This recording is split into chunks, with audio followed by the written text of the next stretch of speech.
Live from Cool Boys Central. You're the boss down there. I'm boss up here.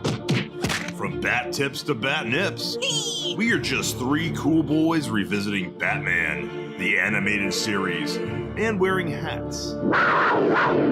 This is Batman and Beyond, a Cool Boys podcast.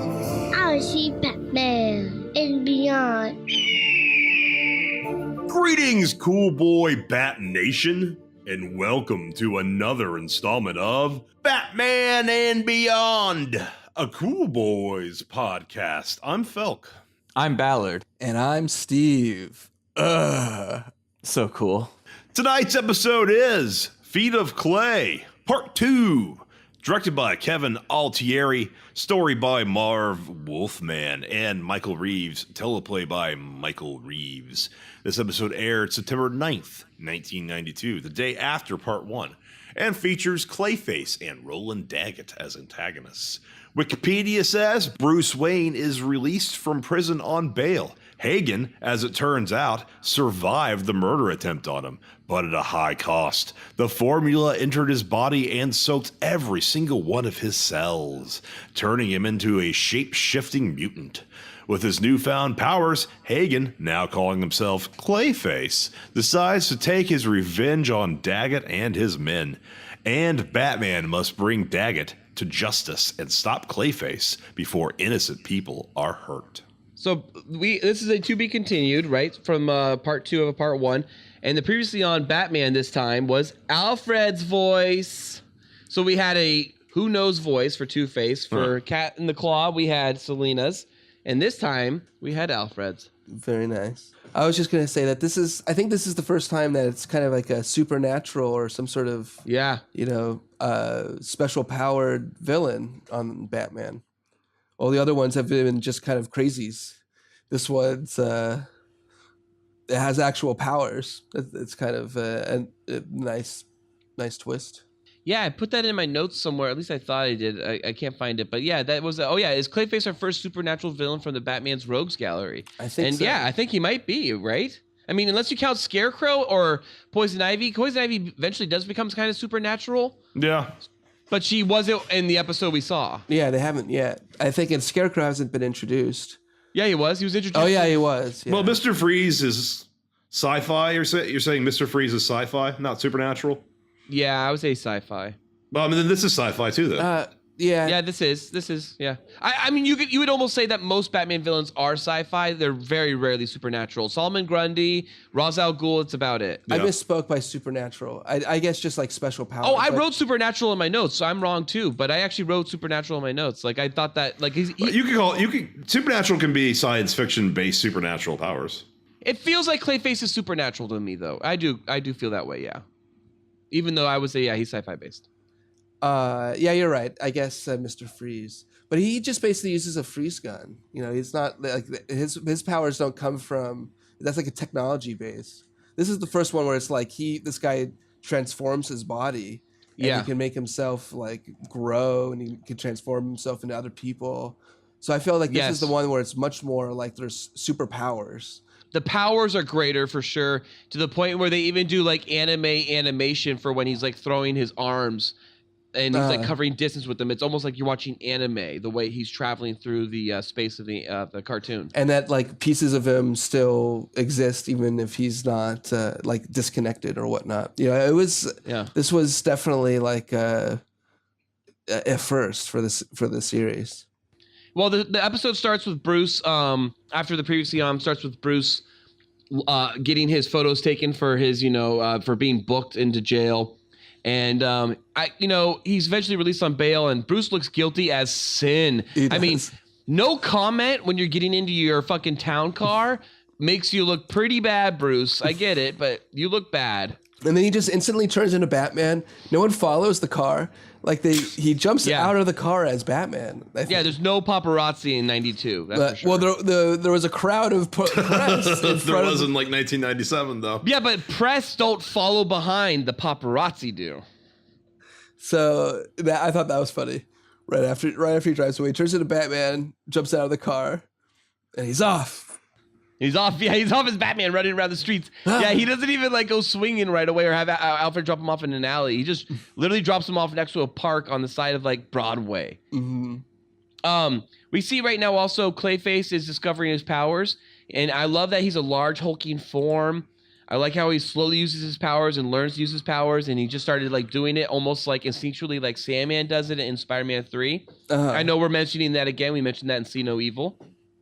It's also we get a really we get this clear idea that he's very similar to T-1000, and the way he in Terminator 2 Judgment Day, the way he kind of his powers do work, other than it's clay instead of liquid metal. And I think later on he could actually turn into metal. Like it starts, he's able to manifest different. I thought that was more like painted clay. Yeah, I think he can change the color, but it's still clay. You think it's clay? Yeah. It could be hard clay. I mean, clay is earth, right? I was interpreting it as sharp as whatever the object was. I imagine if you took a whole bunch of clay, compounded it into a lobster claw, and then you threw it in an oven and really hardened it up, I mean, it would be incredibly heavy and formidable as a weapon.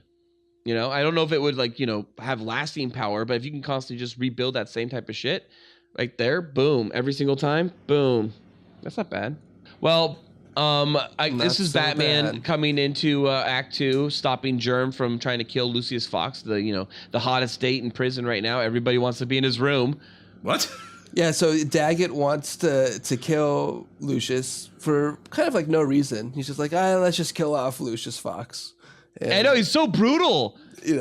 Daggett is fucking ruthless. It has something to do with stock control of the company. But it's pretty brutal. There's not a lot of reason that he needs to kill him. He's just Daggett is fucking ruthless, and he's just fucking over people, and he likes putting out hits. I mean, that's all it is. Like, can I fuck him over, or can I put a hit out on him? Either or, I want to do it. And from there, Batman's still pissed off. He's like, someone's impersonated Bruce, and I need to find out who. And he goes and interrogates Germs by dragging him into like an infectious room, or not dragging him, but trapping him in an infectious disease room and making him think that he's going to get some sort of infectious disease.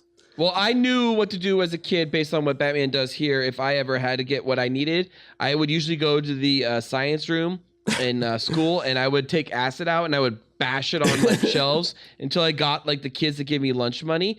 Or if a kid wasn't acting nice, I would take him and I would ride my bicycle around the pool, and I would drag the kid in the water, like, by his hand, only by his hand, with like those like old red toy claws you get at Disneyland. And I would just drag him, all because of Batman. If Batman does it, it's cool, and I can do it too. That's for sure. I like when Batman is, realizes that this cop is,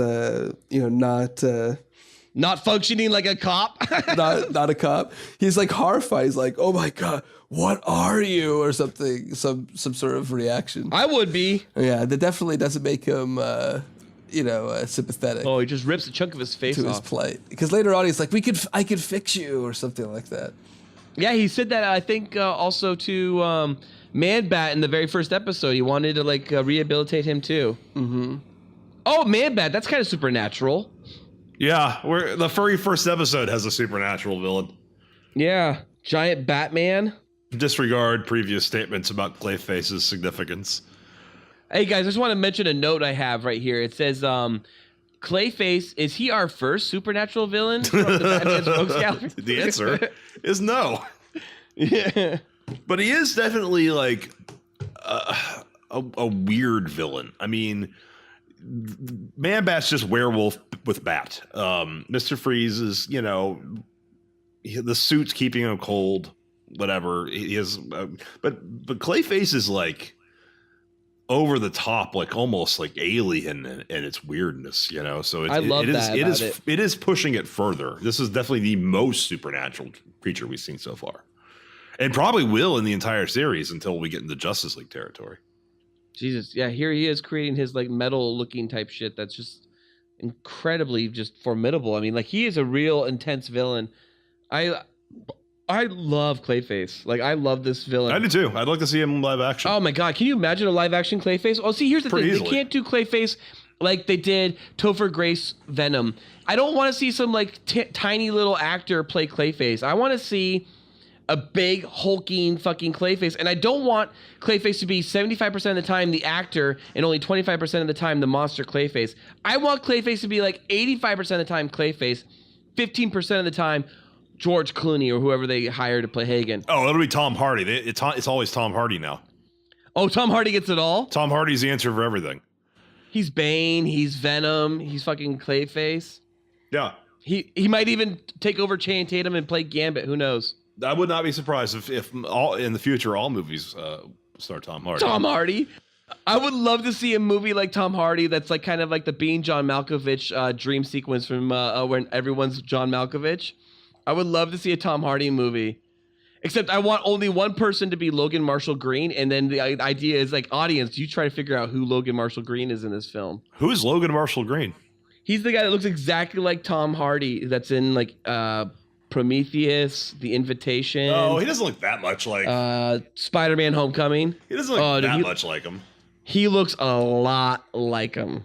A lot like him. By the way, Summer Gleason is back with her own show here. Yeah. Hey, this is so random that Hagen would go and do a talk. Oh, not Hagen. That Daggett would do a talk show. It just seems so stupid. I like that. I like that Daggett does talk shows because he's a CEO and he needs to get his personality out there, sell the company, get some money, make some money. He needs to make sure that they're in the black, not the red. Fiscal years are coming up and shit. And then he gets confronted by Hagen pretending to be somebody, and he's like, isn't there a reason why this isn't sold in stores? And the FDA does. It's like, how can he sell it if the FDA or whatever hasn't approved, the product? So he's just like selling it like in the back of his truck or something. He's like, just meet me outside and I'll sell it to you. So that Devlin McGregor could give you Provasic. Bringing that back. I like how we established Clayface's recharge time. Yeah. Something that we pointed out that in the other Cool Boys podcast about Avengers Infinity War about Thor's recharge time. Well, but you cut out me chastising Nolan for not knowing that, because he's like, no, that'd be gay. Like, no way, Thor doesn't have recharge time. That's gay. And I was like, that's weird because the gayest character in the MCU, expanded MCU, is Iron Fist, who has to recharge his power. Yes. Yeah, because we didn't need to get into Iron Fist in the middle of Avengers Infinity War. Sure, it took us but too far off topic. You have to admit that like it is funny that like not only is he like very kind of gay, and a lot of that's the fact that he's played by an actor who's best known for playing a gay character on Game of Thrones, but also the fact that he's kind of twerpy in his own like weaseliness, and he's like, everyone just comments on how bad he is, and everybody hates him, and he has to like, I've used my fist, now I gotta recharge my chi. Yeah, it's really not great for the show. I really have no hope for Iron Fist 2 or season 2. I didn't watch it. I just watched Defenders. Yeah. Oh god, Defenders wasn't that good, and Iron Fist was way worse. It was better than I expected. I thought Defenders was actually worse than I expected, and I was kind of frustrated. Yeah. Yeah, me too. I was pretty disappointed. Yeah. I want to kind of mention as we're seeing here. This old lady, Total Recall style, going to turn into Clayface. The animations here are beautiful. It is incredible every time you see Clayface do any kind of animation. It's so fluid.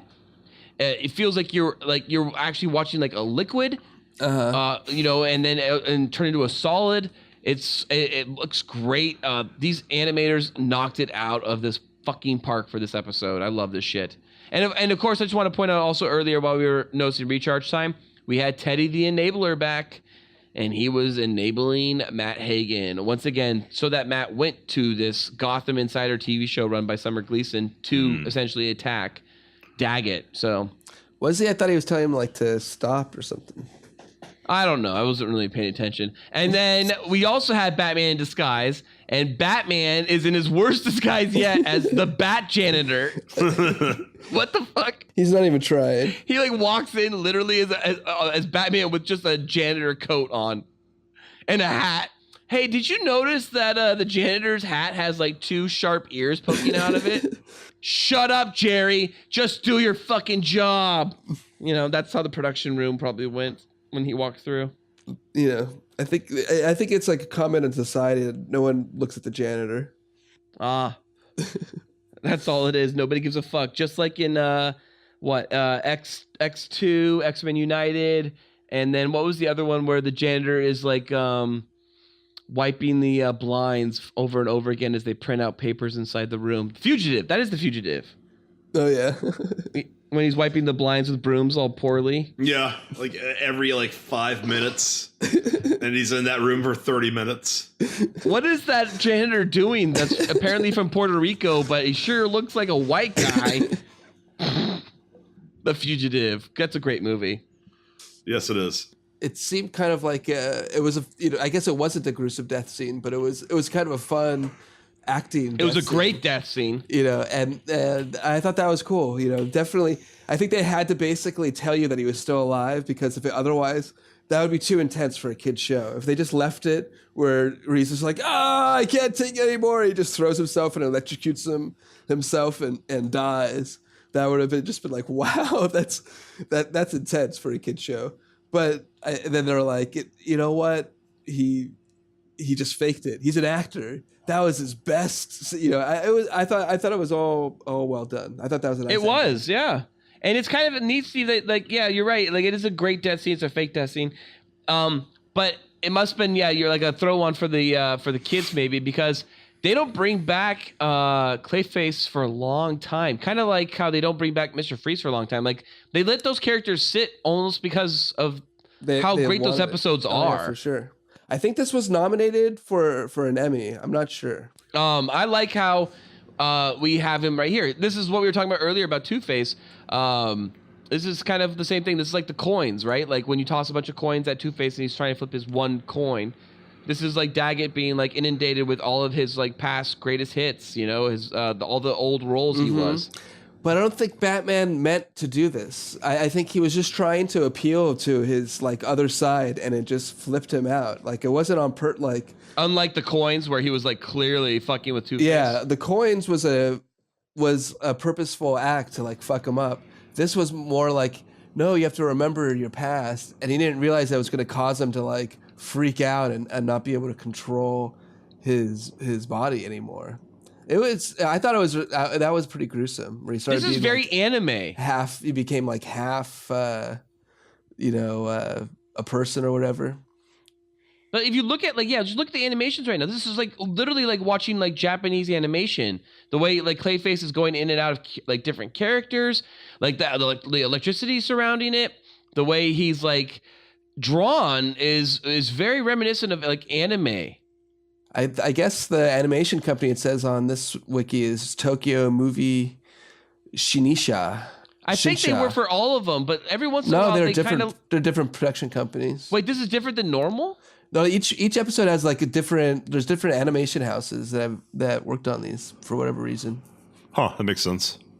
But this one, it was part one was Acom Production Company, and part 2 was Tokyo Movie Shinsha. Well, this one is a lot more anime-esque for sure, and there's definitely been other episodes very anime-like, like On Leather Wings, for instance, had some very anime-like moments if I recall as well. Another thing that I saw a note of was that I guess this whole episode title is like a play on a Bible verse, Feet of Clay. Isn't that actually like, was it like, it is called Feet of Clay, right? Or something like that? Yeah, but feet, the spelling's different. It's Feet of Clay. To overcome the spider's curse, simply quote a Bible verse. If the plant ye wish to flee, go to Sector 7B.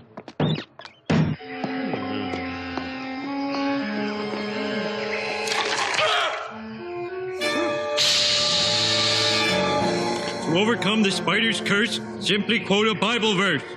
Thou shalt not go. Hey, that looks like Princess Di. Oh, wait, it's just a pile of rags. Thou shalt not. He throws a rock at it. Yep. Well, this Feet of Clay Part 2 was nominated for the Daytime Emmy Award for Outstanding Music Direction and Composition, along with episode 36's Cat Scratch Fever, which was also nominated that same year for that same category. But they lost to Tiny Toons Adventures episode The Horror of Slumber Party Mountain, which was also written by Paul Dini. And if you guys don't know that episode, it's their horror, like kind of slasher film spoof episode where like Elmira is pretending to be Elvira, and she has a horror episode, and you see like Buster and Plucky and Hampton and Babs and her two friends, and they're essentially attacked by a slasher. That's funny. And it's a slasher fic episode. It was a good episode. I remember it. I remember very few Tiny Toon episodes, and that's one I kind of remembered. I love Tiny Toons. Tiny Toons, though. I love Tiny Toons and Animaniacs. Those were very influential. How many boys would you give this episode? I'd give it a 5. Oh, wow. That's high. Yeah, I give this a 5 as well. I'll go to 4. Good. I thought this was a really good, Very good. two-parter. Yeah. I thought this was a great two-parter, but I also think this was a great summation of Hagen's character. I felt like you got a better arc here of a main character that wasn't Batman than you did with Catwoman and Cat in the Claw, or even Two-Face really in the Two-Face episode. So Nah, I think they both. This was. I think you, like you said. Two-Face earlier. doesn't die is the thing at the end of this, and in this one he kind of dies. I mean, I know he technically doesn't die, but as far all intents and purposes, he dies. Well, Two-Face doesn't come back either for a while, but I think that they both were really similar. And, They're very similar, yeah. They both gave a lot of time for the character development, which was interesting for a kid show. There should be an episode like that was released called Face Party, and it was like Two-Face and Clayface trying to run around Gotham getting party supplies for Joker's anniversary, or Joker coming out of jail, something like that. I just feel like there's a missed opportunity here that there was no Face Party episode with Two-Face and Clayface. We had one with Poison Ivy and Harley Quinn running around. We had one where they were running around shopping for Christmas. We had a Clayface episode for Christmas also, by the way, with Batgirl. But no Face Party. Great bat stuff, gentlemen. Cool Boy Nation, tune in next week. Same Cool Bat time, same Cool Bat channel. Cool Bat Nation, be sure to let us bat know what you bat thought of Feet of Clay Part 2, or what your favorite bat episode is by bat emailing us at batmanandbeyondcoolboys@gmail.com. New episodes of Batman and Beyond come out every Thursday. Also, please check out our other great Cool Boy Central content with The Cool Boys Podcast on iTunes, SoundCloud, Google Play, and Patreon, where the Cool Boys have an uncensored discussion about 5 so cool movies, everything ranging from bods to dongs and all the boners they have given us. Be sure to follow us on Twitter at Cool Boys Podcast and Facebook group us at The Cool Boys Podcast. Like and subscribe to us on YouTube. You can find us on YouTube by searching for The Cool Boys Podcast. And be sure to rate and review us on iTunes at The Cool Boys Podcast. And if you like, you can donate to us on Patreon and receive additional episodes of Cool Boys After Dark and a Cool Boy shout out on The Cool Boys Podcast that airs every Tuesday. You can find The Cool Boys on Patreon at patreon.com/coolboyspodcast. Thank you for listening. Stay cool, Cool Boy Nation. Until next time, it's Byzies from Felk. That's Byzies from Ballard. And Byzies from Steven. So cool. Batman And beyond. Oh, yeah. Batman. and Beyond. Oh, yeah.